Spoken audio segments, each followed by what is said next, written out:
ताज्या घडामोडींसाठी स्वानंद न्यूजला सबस्क्राइब करा आणि बेल आयकॉनवर क्लिक करा।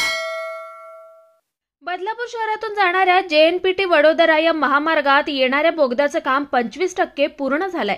माथेरानच्या पर्वतरांगातून जाणाऱ्या या महामार्गात येणाऱ्या बोगद्याची लांबी 4.5 किलोमीटर आहे। दोन मार्गिका असलेल्या या बोगद्याचे पनवेल आणि बदलापूर भागातील बेंडशीळ अशा दोन्ही बाजूने काम सुरू आहे।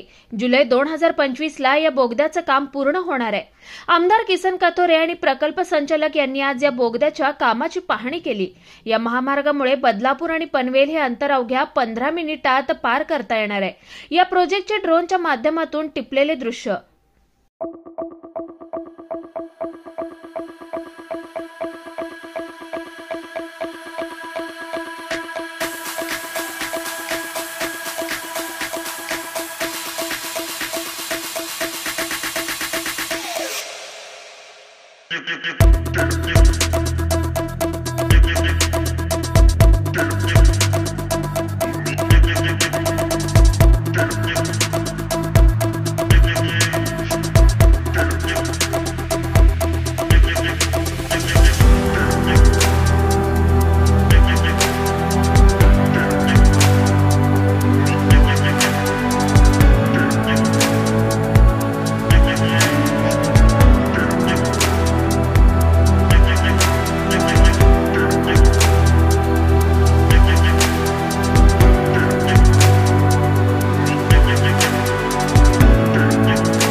केवळ बदलापूर नाही तर इकडच्या सगळ्याच परिसरांना अंबरनाथ असेल, उल्हासनगर असेल, कल्याण असेल, कल्याणला सुद्धा याला आपण रायत्याला जो मालशेत नॅशनल हायवे त्या ठिकाणी आपण त्याला एंट्री दिलेली आहे आणि दुसरी दिलेली आहे ती आपल्या बेंडशीलच्या जागेवर।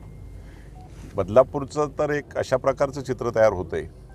15 मिनिटामध्ये एअरपोर्ट पनवेल, 15 ते 20 मिनिटामध्ये, 40 मिनिटामध्ये CST आपण बदलापूरवरून जाणार तर डायरेक्ट अटल सेतूच्या वरून डायरेक्ट CSTला 40 मिनिटामध्ये जाणार।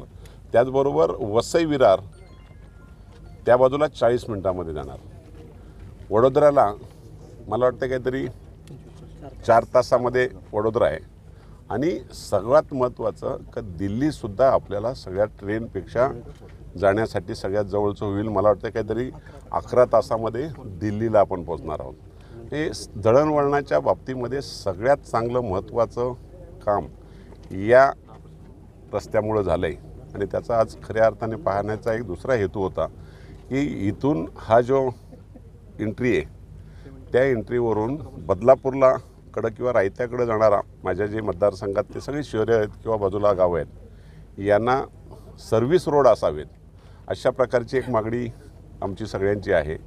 आम्ही बरीचशी चर्चा त्या बाबतीमध्ये केली आणि त्यालासुद्धा आपण ज्या ठिकाणी एंट्री आहे गावाला किंवा त्या शहराला जाण्याची त्या ठिकाणी वरच्याच बाजूनी त्याच्यावर अशा प्रकारची सुविधा देण्याचा प्रयत्न करतो आहे आणि मागणी करतो आहे। मला मनापासून या देशाचे पंतप्रधान आदरणीय मोदी साहेब आणि खरं म्हणजे ज्यांच्या या सुपीक डोक्यातून या कल्पना आल्यात रस्त्यांच्या आणि देशाला एक वेगळी दिशा देण्याचा प्रयत्न केला आहे त्या आदरणीय गडकरी साहेबांचं मनापासून आभार मानतो। सर, आपण जर बघितलं तर अंदाजे कधी हे काम पूर्ण होईल आणि कधी सेवेत टेक्निकली मला वाटते अरे एवढ्या शुभ कार्यामध्ये आज गणपतीचा दिवस झाला आणि कधीपर्यंत नागरिकांच्या सेवेसाठी हे होईल? हां, नमस्कार, मी सुहास चिटणीस, मी प्रकल्प संचालक आहे। ठाण्याचा. नमस्कार आमदार साहेब. हा जो टनेलचा जो प्रोजेक्ट जो आहे तो साधारणतः 10 किलोमीटरची लांबी आहे. किलोमीटर 69 टू किलोमीटर 79 असा तो प्रोजेक्ट आहे. तर त्याच्यामध्ये टनेल पर्टिक्युलर जो आहे तो 2 ट्यूबचा टनेल आहे आणि त्याची लांबी जी आहे ती 4.16 किलोमीटर एवढी आहे. तर साधारणतः टनेलचा पार्ट हा 4.16 किलोमीटर आणि उरलेला पार्ट जो आहे तो हायवेचा पार्ट याच्यामध्ये असेल. याची जी आमची प्रोजेक्ट कंप्लिशनची जी ड्यू डेट जी आहे ती साधारणतः 17 जुलै 2025 अशी आहे. सध्या त्याचा फिजिकल प्रोग्रेस जो आहे तो साधारणतः 25-26% एवढा झालेला आहे. परंतु टनेलच्या बाबतीमध्ये जर विचारायचं झालं तर टनेलच्या चारही फेस म्हणजे भोज साईड असेल किंवा मोरबे साईड असेल चारही साईडनी आपण त्याचं काम एक्सक्युशन चालू केलेलं आहे. एंट्री आणि एक्झिटला असे काही 2 पॉईंट वगैरे आहेत असं काय आहे का? टनेल टनेलचे नाही, टनेलच्या बाबतीमध्ये जसं मी आता म्हटलं की टनेलला 2 टनेलला जोडणारा असे आपले क्रॉस पॅसेजेस आपण ठेवलेले आहेत. साधारणतः 500 मीटर अंतरावर क्रॉस पॅसेज असतील आणि म्हणजे त्याची नंबर जर बघायचं झालं तर 7 क्रॉस पॅसेजेस आहेत. जेणेकरून काही समजा एखादी इमर्जन्सी सिच्युएशन जर अराईज झाली तर त्या क्रॉस पॅसेजेसच्या थ्रू आपल्याला एका टनेलमधून दुसऱ्या टनेलकडे जाता येईल. टनेलचं पर्सेंटेज किती आहे काम पूर्ण झालेलं आहे? साधारणतः 20-22% त्याचं काम झालेलं आहे. कधीपर्यंत पूर्ण होईल असं अपेक्षा आहे? जुलै 25. किती किलोमीटरचा टनेल आहे? टनेलची length 4.16 kilometre. Okay okay thank you sir. Thank you. ताज्या घडामोडींसाठी स्वानंद न्यूजला सबस्क्राईब करा आणि बेल आयकॉनवर क्लिक करा.